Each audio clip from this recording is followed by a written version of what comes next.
Dans le cadre du renforcement et de la diversification de la plateforme portuaire du Sénégal, le ministère de la Pêche et de l'Économie maritime, à travers l'Agence nationale des affaires maritimes ANAM, a initié le projet de développement du port de Ziguinchor, projet Orio. Le projet Orio est un projet extrêmement important de son Excellence, Monsieur le Président Macky Sall, qui nous a donné donc des instructions au niveau du ministère avec comme maître d'œuvre l'ANAM, l'Agence nationale des affaires maritimes.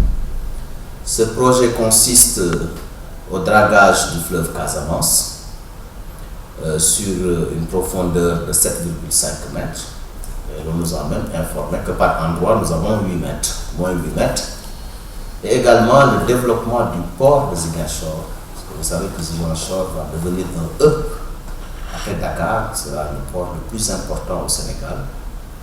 La mise en œuvre également d'une zone hydrocarbure de 16 000 m3 et également le développement d'un port de pêche à Boulodi. Vous savez qu'à Boulodi, à Ziguinchor, nous avons une communauté de pêcheurs qui mènent des activités extrêmement importantes. Le financement conjoint du programme Orio par le Royaume des Pays-Bas et la République du Sénégal est d'un montant global de 23,872 milliards de francs CFA.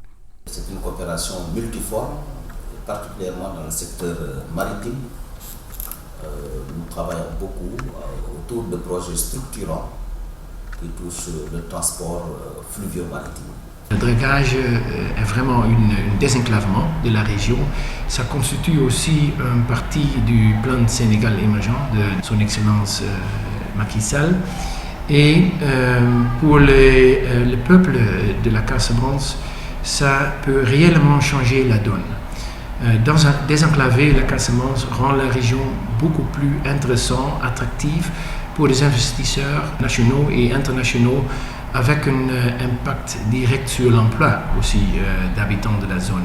Cette activité fait suite à un engagement du chef de l'État, à la matérialisation même de sa volonté, de booster la production locale et d'accompagner les producteurs, les opérateurs et les populations de manière générale. Avec ce dragage, nous allons pouvoir accueillir à Ziguinchor des navires d'une capacité de 6 000 tonnes. Faire du port de Ziguinchor un pôle portuaire à vocation sous-régionale et, au-delà, développer les échanges économiques de la région naturelle de la Casamance. Ce projet de développement du port de Ziguinchor qui a un impact direct sur le reste de la région naturelle de Casamance et aussi sur notre région centrale du Sénégal. Je veux dire les régions, les zones qui avoisinent le bras de mer du Saloum. Parce qu'en fait, il s'agit de configurer les interdépendances économiques entre deux régions naturelles où un développement ordonné est possible. C'est ça l'objectif du projet. Ce dragage a eu essentiellement comme assiette l'embouchure. Les conditions de navigation étaient très sévères parce que nous avions un tirant d'eau moyen de 3 mètres.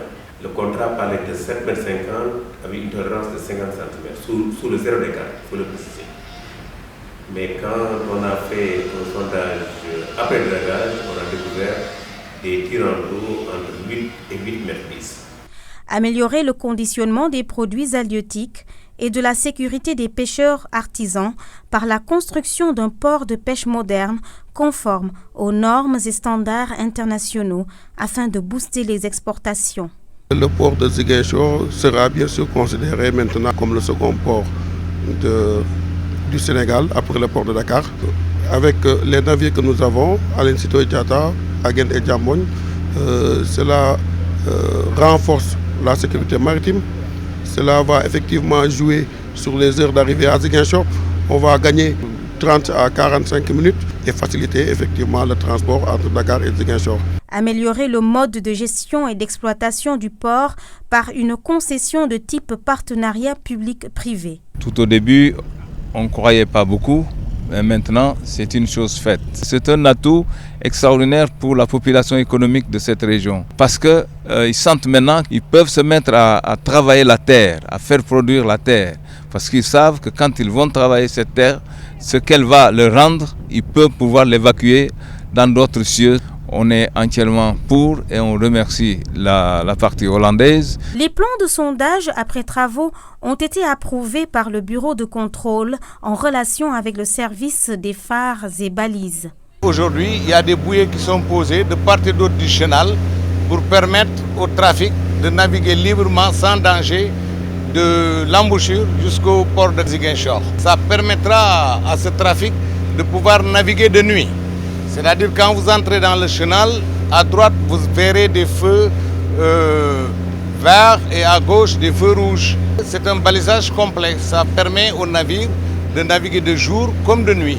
Le fleuve Casamance n'ayant jamais été dragué auparavant, toutes les études préliminaires ont été réalisées, y compris les études de modélisation et l'étude d'impact environnemental et social. Nous avons exécuté un sondage dans le futur canal qui s'appelle sondage avant travaux. Ça a duré quelques semaines. Ensuite, on a tout mis sur des cartes que nous utilisons internes, mais qu'on donne aussi aux clients, où on voit exactement la situation des fonds marins. Ensuite, on a fait venir la drague. La drague, une drague qui est venue, c'est une drague qui avait un faible tirant d'eau. Elle a commencé sur les zones les moins profondes pour couper les bancs de sable qui se trouvaient dans le futur chenal.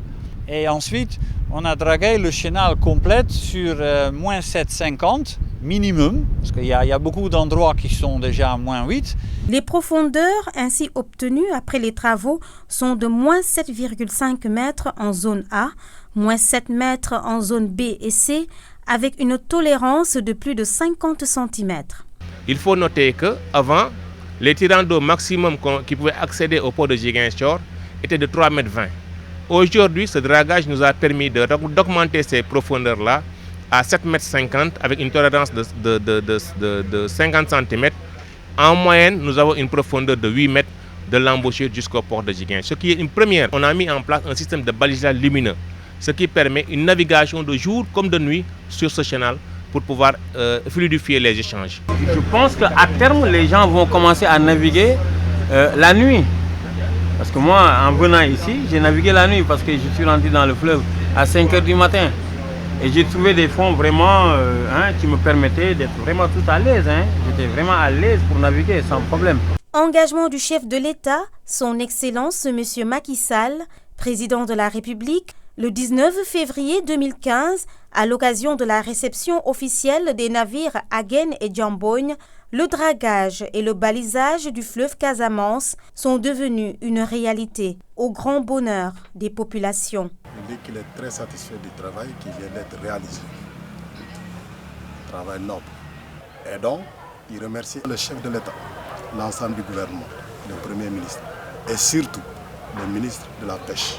Le dragage bi lu ñu rafetlu la lu ñu kontaan ci moom la parce que mosula am te bulet moo am te ñu ngi ci am yaakaar ci bateau yi war a dugg si loolu nag ñu ngi ci gërëm di ci sant président Macky Sall ak gouvernement am ak Omar Gueye mi ministre de la Pêche et de l'économie maritime. Nous remercions l'ANAM et le Royaume des Pays-Bas. On a vu leur participation dans le dragage. Avec tout ce qui est en train d'être fait au niveau fluvio-maritime, au niveau des ports, atteste de la pertinence de la vision du président Macky Sall pour booster le développement économique et social de notre pays vers l'émergence. Aujourd'hui, que ce soit les navires marchands, que ce soit les navires de pêche, que ce soit les industriels, les opérateurs économiques de manière, pour parler général, ainsi que les populations, l'approvisionnement en énergie sera sécurisé. Parce que sans énergie, les activités économiques ne peuvent pas revêtir un caractère durable. Il faut donc une source sécurisée qui revête un caractère plus ou moins permanent pour que l'investisseur puisse s'engager sans crainte des ruptures d'approvisionnement. Ce qui n'est pas pour déplaire M. Oumar Gueye, ministre de la Pêche et de l'Économie maritime, qui pense déjà au bilan de l'émergence. Le secteur maritime donnera sa partition. Et ce qui est en train de se faire contribue également à cette participation. Parce que pour développer un pays, le secteur du transport est extrêmement important. Transport routier, transport aérien, mais également transport fluvial maritime.